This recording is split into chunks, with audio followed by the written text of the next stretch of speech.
Good morning, good afternoon, and good evening. This is Lynch Muscut and welcome back again here on our channel sa mga lang. For today's video is the part 2 of Kababata.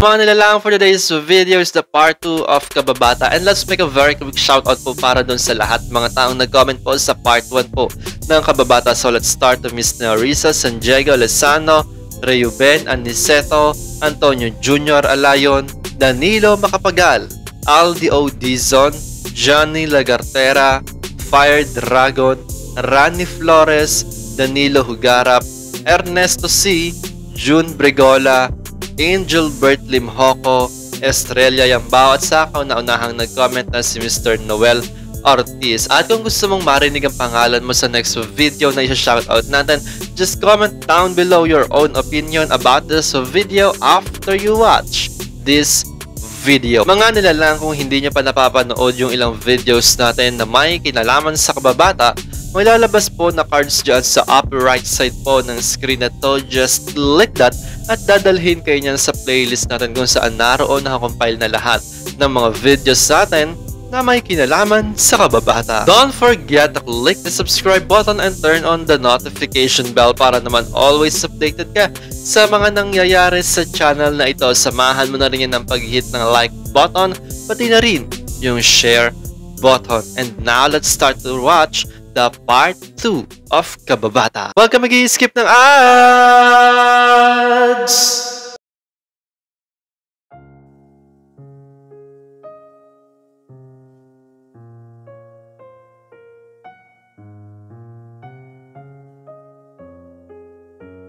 Kababata Part 2.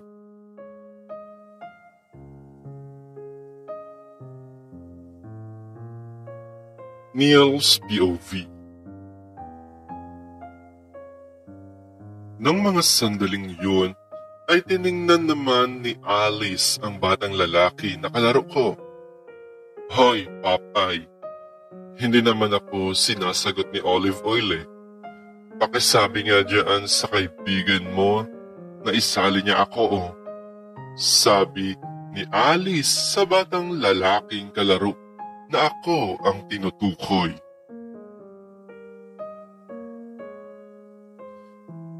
Halos maningkit naman ang mga mata ko. Gusto kung mayroon akong hindi gusto sa mga itinutokso niya sa akin, yun ay ang pagiging payat ko.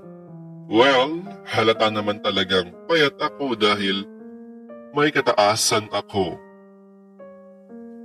Pero hindi kasi ako yung tipo ng tao na kapag tinutokso ay iiyak o magmumukmok sa isang sulok.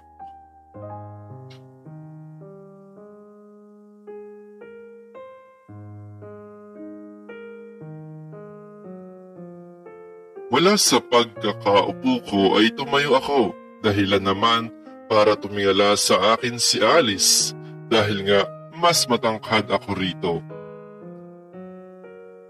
Ano ba, Olive Oil, isasali mo ba ako? Patuloy na pangaasar nito sa akin na sinabayan pa nito ng maliliit na pagtawa.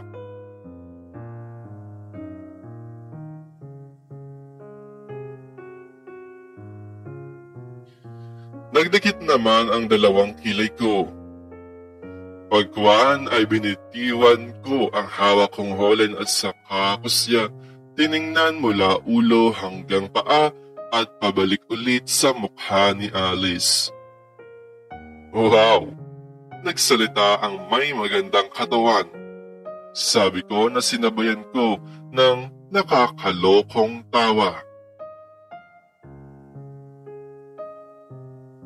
Kung hindi ko pa alam na may malaking peklat ka dyan sa hita mo, dagdag na sabi ko rito.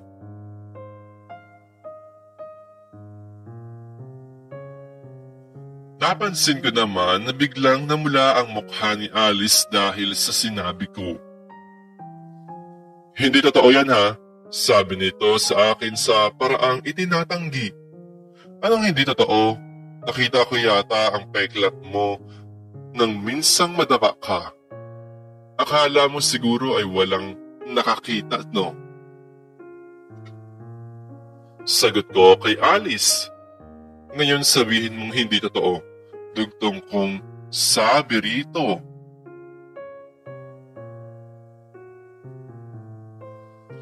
Talaga namang hindi totoo yun eh. Naiiyak ng sigaw ni Alice. Bakit hindi mo nalang aminin? Siguro nagkaroon ka ng gilis dati, no? Pang-aasar ko sa kanya.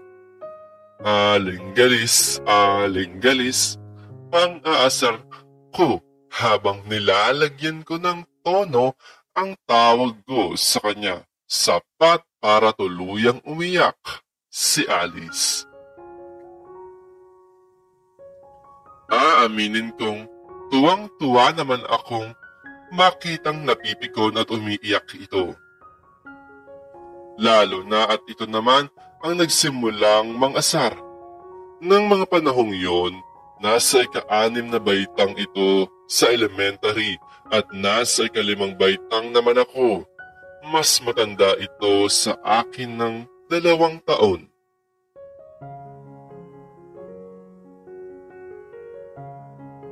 Ang sabi ni Aling Pilar na nanay nito na hinto raw ng 1 taon si Alice sa pag-aaral nang magkasakit daw ito noong grade 2 siya. Pero dahil sa mataas ang height ko, tila ay mas matanda ako sa kanya. At sa totoo lang, maganda naman talaga si Alice. Dagdagan pa ng pagiging mestiza nito. Mamula-mula at idagdag pa ang medyo blonde nitong buhok.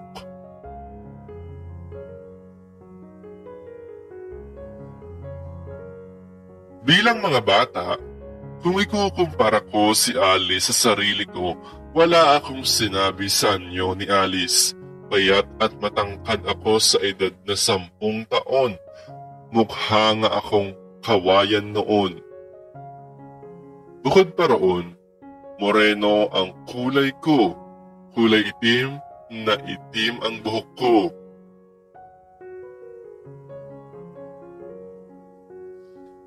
Tulad ngayon, si Alice ay tila isang Barbie doll sa suot nitong kulay dilaw na damit.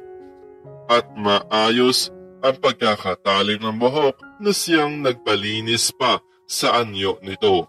Dilaw rin ang kulay ng suot nitong ordinaryong gomang tsinelas na kung tutuusin kapag sa ibang bata ang may suot ay nagmumukhang mahirap at maruming tingnan.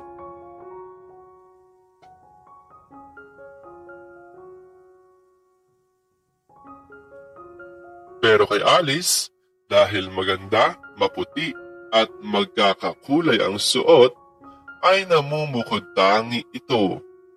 Tila isa itong anak mayaman sa mata ng mga tao kahit pa isang simpleng guro lamang sa pampublikong paaralan ang ama nito at ang nanay naman nito ay housewife lamang.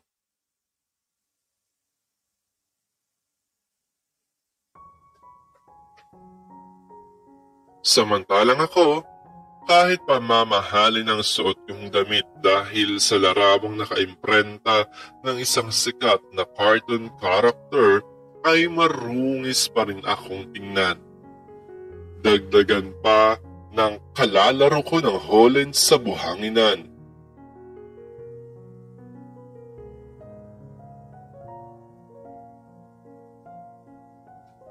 Napakapintasero mo, sabi sa akin ni Alice, kasabay ang pag-agos ng mga luha nito. Maitim ka naman, dagdag na sabi pa nito sa akin. Pabatay ka lang, baka ikaw itong naunang mamintas.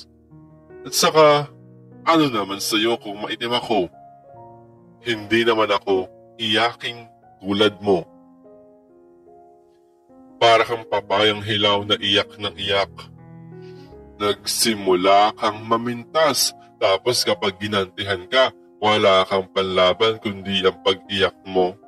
Sabi ko sa kanya sa nang aasar na ekspresyon ng mukha ko. Tama na Neil, umiiyak na nga eh. Sabi sa akin ng kalaro kong lalaki sa baysiko. Isusumbong kita kay Matias. Umiiyak na sabi ni Alice sabay pumulot ng bato na ibinato sa akin. Sumbongera, ganti ko rito nang makaiwas ako sa bato na ito. Talaga namang iyakin ka eh. Sabi ko at saka ako tumawa ng malakas.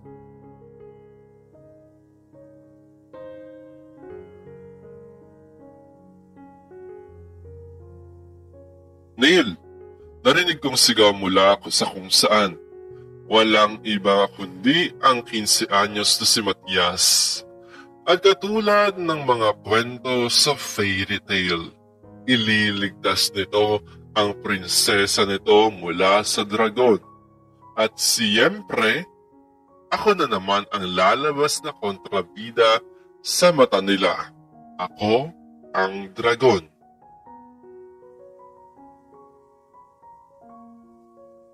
Naku, andyan na ang fairy godfather ni Alice. Aalis na ako, sabi ng batang lalaking kalaro ko at sa kanya dinampot ang mga laroang holen niya. Pagkuwan ay tumakbo na ito palayo. Hindi naman ako natakot sa pagdating ni Matias.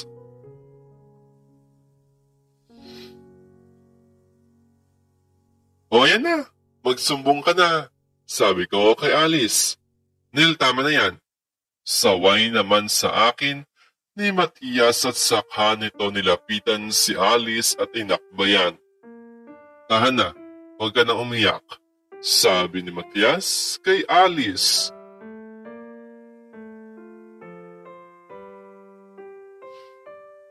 Epiko naman niyang si Alice eh, tapos iyakin pa at sumbongera. Siga pa rin na salita ko, kahit pa tiningnan na ako ni Matias sa matalim na paraan. Siya nga itong muli kong sabi na agad pinutol ni Matias. Tama na sabi eh, utos sa akin ni Matias na may halong pagbibigay warning mula sa mga mata nito. Palagi ka nalang ganyan, dagdag na sabi pa sa akin ni Matias. Halos maningkit naman ang mga mata ko dahil sa sinabi niya. Sa loob-loob ko ay nakaramdam ako ng hinanakit dahil tulad ng daddy, si Alice na naman ang kinakampihan ni Matias. Ako ang kontrabida palagi sa mata nito. Ni hindi man lang nito itinatanong kung ano ang pinagmulan ng pang-aasar ko kay Alice.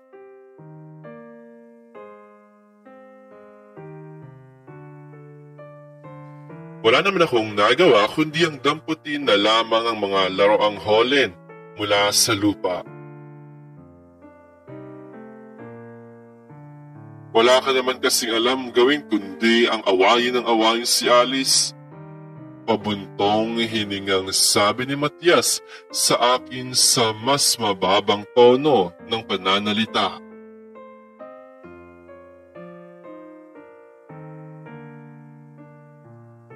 Akmang yuyo ko, pasana ito para tulungan ako sa pagdampot ng mga holen mula sa buhangin pero mabilis ko nang nakuha ang mga ito kahit pa napuno ng buhangin ang mga kuko ko at kamay ko. Sige, magkampihan kayo, sabi ko at saka ko malakas na itinulak si Matias patungo kay Alice. Nawala naman sa balansa si Matias dahilan para matumba ito kasama si Alice.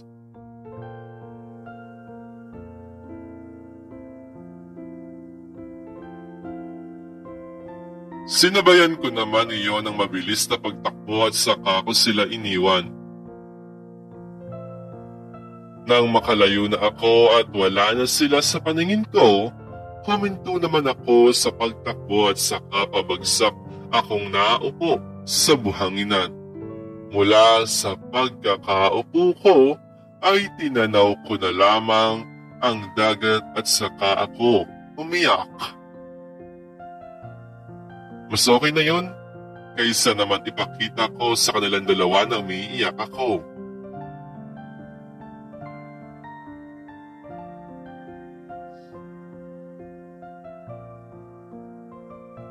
Magkababata kami ni Matias, magkaibigan din ng mga magulang namin at ninang din ni Matias si Mama. Sa nag-iisang subdivision sa lugar na yun kami parehong naninirahan. Ang tatay ni Matias na si Tito Adonis ay isang manager sa pinagtatrabahuhan nito.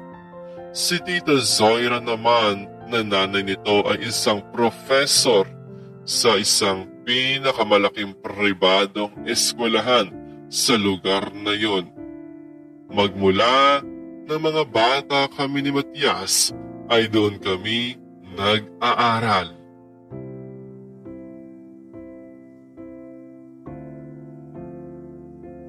Dati ay kaming dalawa ni Matias ang magkalaro at magkasama. Kahit pa matanda ito sa akin ng 5 taon. Si Matias din ang nagturo sa akin kung paano mag-scooter, magbalanse habang nakasakay sa bisikleta at marami pang iba.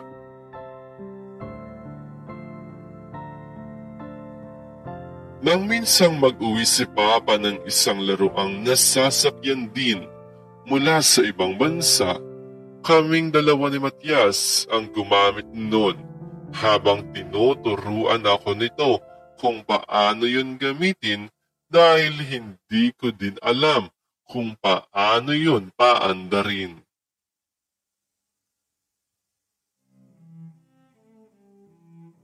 Si Matias din ang nagtatanggol sa akin sa tuwing tinutokso ako ng mga kalaro ko noon na olive oil. Hanggang sa dumating si Alice, ang tagapagtanggol kong si Matias mula sa ibang mga bata ay ipinagtatanggol na ang isang bagong lipat at bagong kaibigan niya mula sa akin.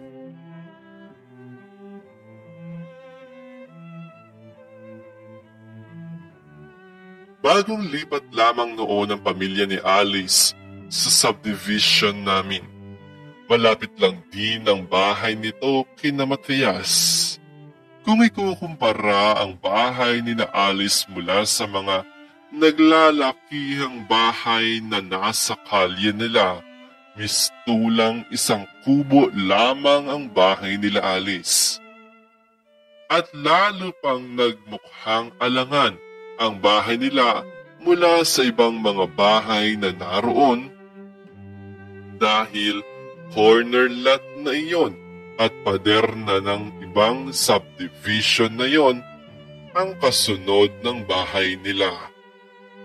Sa kabilang panig ng pader na iyon ay puro puno na ng mga niyog at 2 magkasunod na bakanting lote pa ang madadaanan bago makarating sa bahay ni Alice.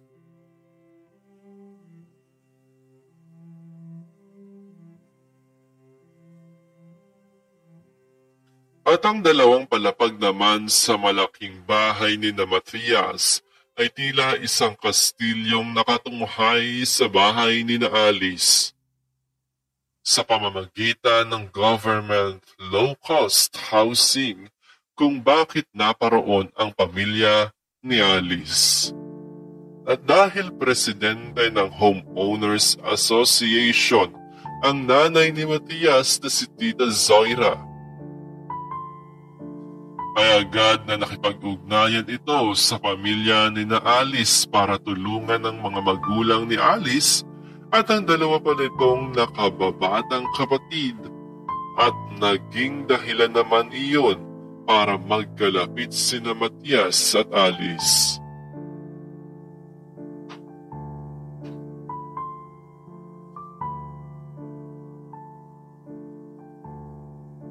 Ang tatay ni Alice ay natanggap nga bilang guro sa isang pampublikong paaralan na malapit lang din sa subdivision na yon. Sa kabila ng edad ng tatay ni Alice, ay mukha itong artista kaysa guro. Ang nanay naman ni Alice, tulad ng sinabi ko kanina, ay isang ordinaryong housewife lamang. Hindi nalalayo ang edad nito sa asawa niya.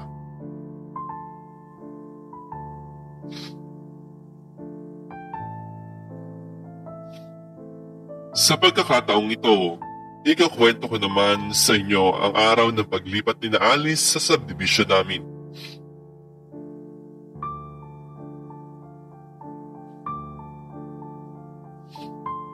Isang araw, nagtungo ako noon sa bahay ni Mathias habang dala ko pa ang asong dala ni Papa mula sa Maynila. Tita Zoira, nariyan po ba si Mathias? Bungad na tanong ko rito. Ikaw pala, Neil, sabi nito at saka binitiwan ng mga ginagamit nitong gunting sa paghahalaman. Aba, magandang aso yung dala mo ah. Sa'yo ba yan? Pagbibigay compliment at tanong nito sa akin.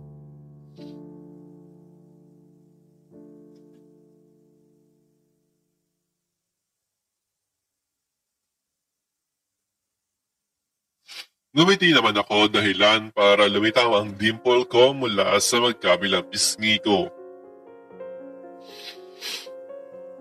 Opo, dala po ito ng Papa noong Friday.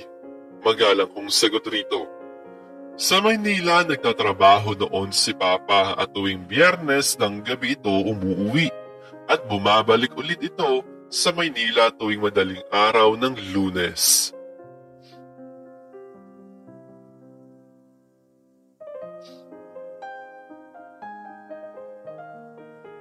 Ipapakita ko nga sana kay Mathias itong aso. Sagot ko kay Tita Zoira. Humakbang naman palabas si Tita Zoira para lapitan ako. Naroon si Mathias, iho, sabi sa akin ni Tita Zoira habang itinuturo nito ang dalawa o ang bahay na nasa dulo ng kalyeng yun.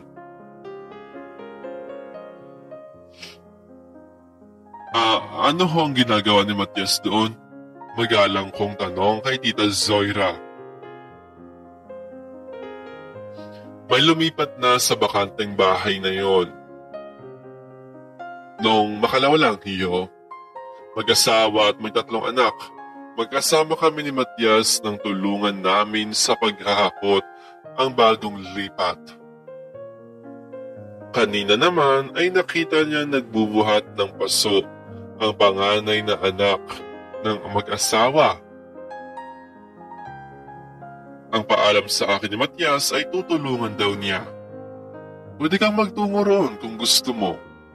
Pagbibigay impormasyon sa akin ni Tita Zoira.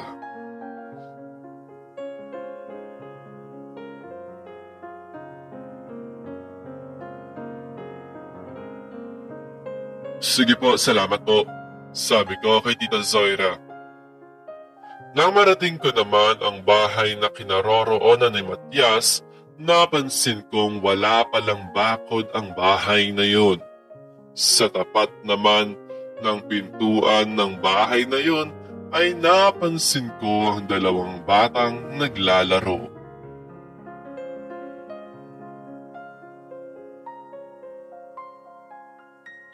Napansin ko rin ang mga laruan na nilalaro ng mga ito.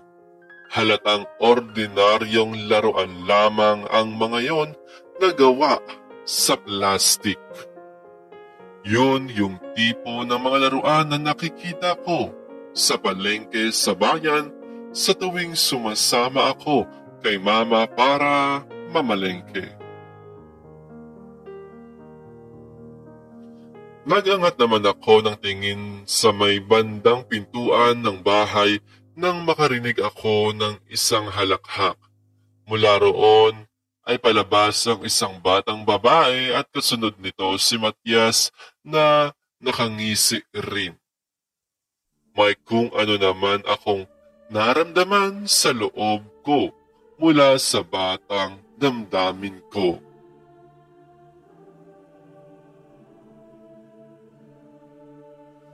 Neil! Tawag sa akin ni Matias nang makita akong nakatayo sa kalsada. Halika, ipapakilala ko sa iyo si Alice, sabi nito sa akin. Humakbang naman ako palapit sa mga ito. Napansin ko rin na nawala ang matatamis ng ngiti ng batang babae na kasama ni Matias nang makita ako nito.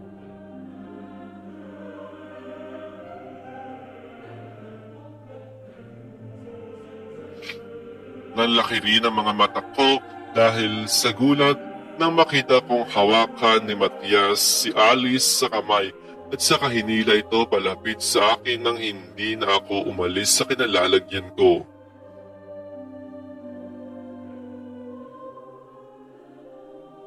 Ipinakilala kami ni Matias sa isa't isa.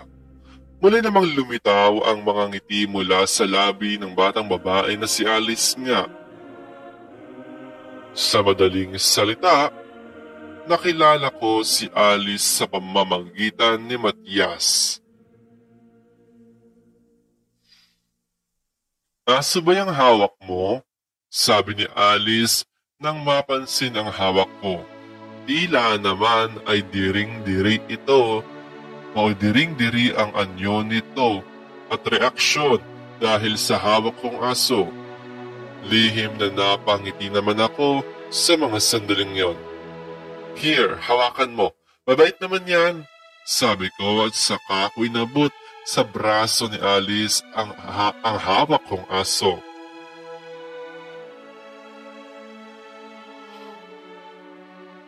Ayoko, alisin mo, sabi nito sa nandidiring paraan. Natawa naman si Matias. Hawakan mo, sabi naman ni Matias kay Alice. Sa pagkakataong yun ay tumahol naman ang aso. Marahil ay naninibago siya dahil iba ang may hawak sa kanya. Ibinagsak naman ni Alice ang aso sa lupa. Nagulat naman ako sa ginawa niyang yun. Akma ko sana itong dadamputin pero muli nitong tinahulan si Alice at kinagat ang laylayan ng damit nito at hinila.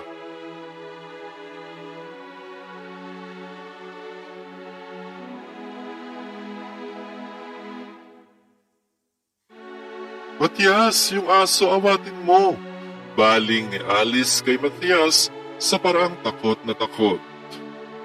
Pero bago pa man makakilos si Matias, ay nahila na ng aso ang laylayan ng damit ni Alice, dahilan para mapunit yon.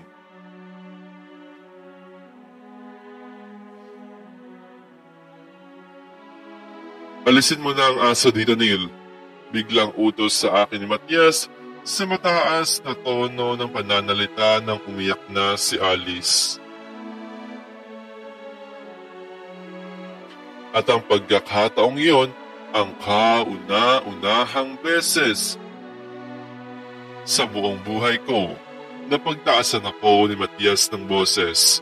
Sa sobrang gulat ko, hindi agad ako nakakilos at napatingin lamang ako ng matagal kay Matias. Please, Neil, alisin mo na ang aso dito. Wika nito na sinabayan ng paglambot ng kanyang ekspresyon.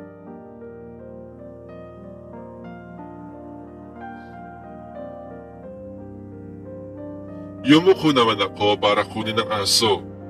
Sa pagkakataong yon ay doon pa lamang bumitaw ang aso mula sa laylayan ng damit ni Alice. At oo, aminin kong nasira ang laylayan ng damit nito. Tila ay takot na takot si Alice dahil lumakas pa ang iyak nito na sinamahan niya ng pagsubsob sa dibdib ni Matias.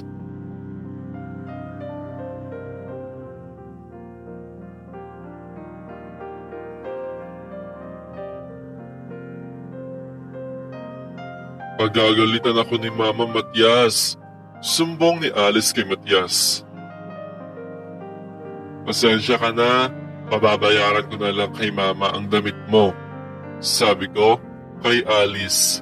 Aaminin kong galit ako dahil sa mga ikinikilos ni Alice. Sa edad kong yon ay wala pa akong natatandaang nagalit ako tulad ng nararamdaman kong galit sa mga oras na yon.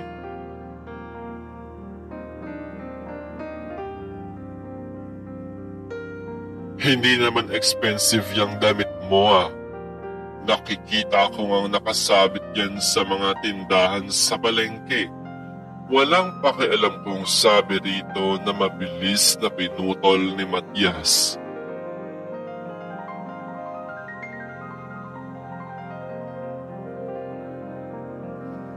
Neil, saway sa akin ito. Nakita ko naman sandaling pag-islap ng galit sa mga mata ni Alice sa mga oras na yon. Pero sandali niya lang ipinakita sa akin yon at saka bumalik sa pag-iyak. Pahigbi itong nagsalita sa banayad na paraan. Mahirap lang kami, Neil, sabi nito sa akin.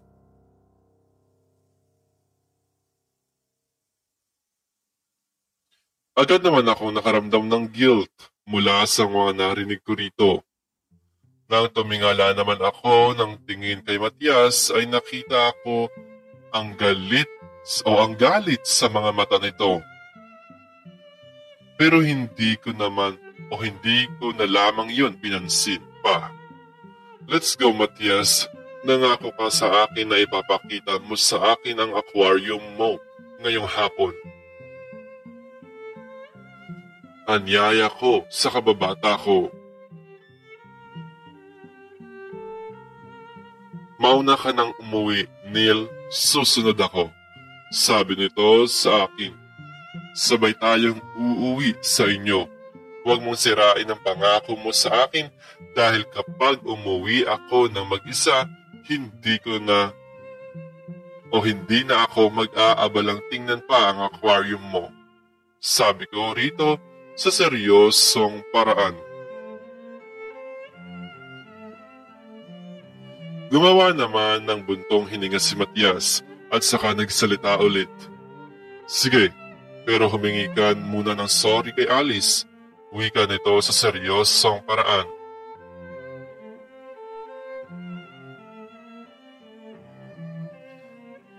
Huminga naman ako ng malalim.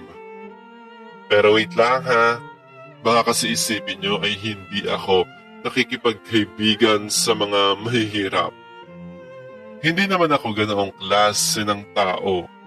Sa katunayan, ang pinakamalapit na kaibigan kong babae ay si Paloma. Si Paloma ay higit na mahirap kaysa kay Alice dahil sa bukid na ninirahan ang kaibigan kong yon at magbubukid din lamang ang ama nito.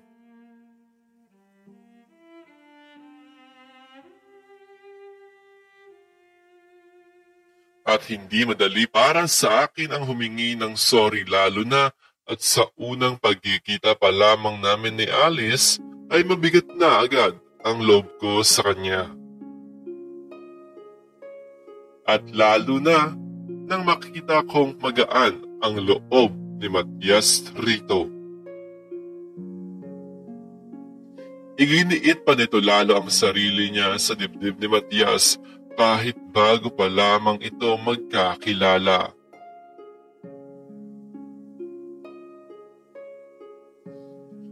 Pero gayon pa man, ibinaba ko ang pride ko at humingi pa rin ako ng sorry sa kanya.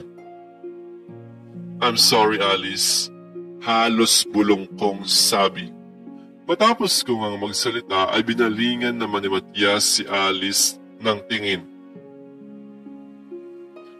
Sumama ka sa amin sa bahay kung gusto mo, sabi ni Matias kay Alice.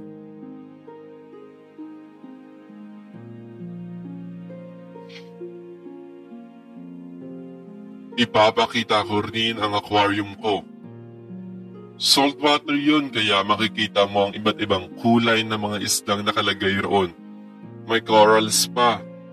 may pagmamalaking sabi nito kay Alice.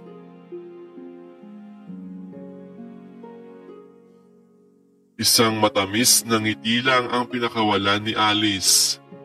Sinulyapan naman ako ni Alice at mula sa mga tingin nito sa akin para bang sinasabi niyang tumanggi o huwag na akong sumama sa kanila. Well, parehas lang naman kami na ayaw sa isa't isa.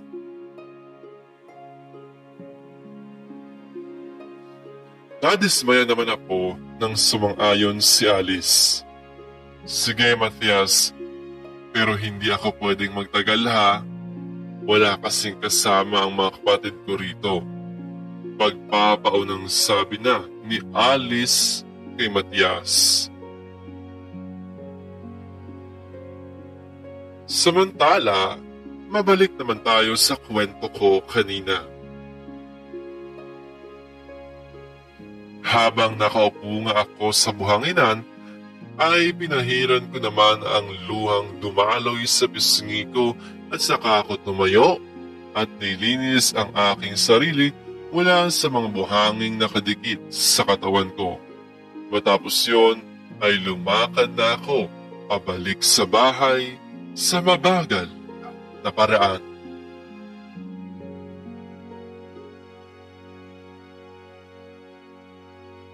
Itutuloy.